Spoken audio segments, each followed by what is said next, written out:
but I feel like he's quietly maybe one of, if not the best wrestlers in MMA, because he's, like you said, he's pretty much stuck to that style from the beginning, using his strengths, which there's nothing wrong with that.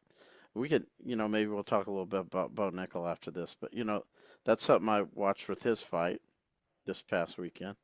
You Hmm. know, guys who are great at wrestling, when they're just first coming in, they should be wrestling. Hmm. Take your opponent down. If he gets up, take him down again, and just do that over. Now, if they force you to do something else, then fine. But there's nothing wrong with fighting in that way. It can be very effective. And Storley, I think, has quietly been one of the most effective takedown guys in MMA ever since he got into MMA. There is a kind of a how do I say this? There is definitely kind of a backlash against that type of fighting, which I understand. It's it's kind of like you want action.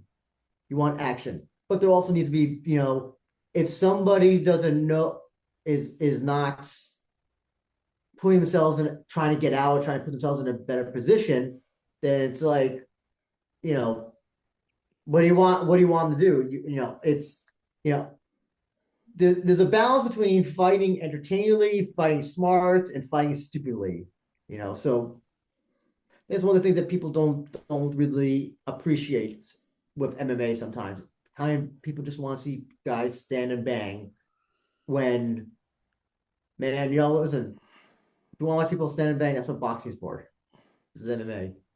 Yeah, but I think also trainers, and this might have happened with Nickel, where trainers just outsmart themselves. You got a guy here in Storley who has never been submitted, Mhm. ever. So why not fight on the ground? No one has submitted you. You're going to be on top probably the majority of the time. Why not Mhm. just do that? Why give someone the chance to beat you on the feet? Why? Oh, I mean, yeah. If you look at Keith Curry's record, like you're like, do I want to stand and bang with that guy? Probably No, not. And then also Story has been knocked out before.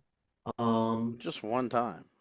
One time, By but listen, Musayev, who's about, come on, he's yeah. But also, here's people, a lot of fighters when they get finished in their first fight, especially by strikes, a lot of them tend to be tentative. A lot of them tend to have this, I don't they lose a step or they take fewer steps than in fights going forward because you don't want to get knocked out again. No, it's not right. fun getting knocked out.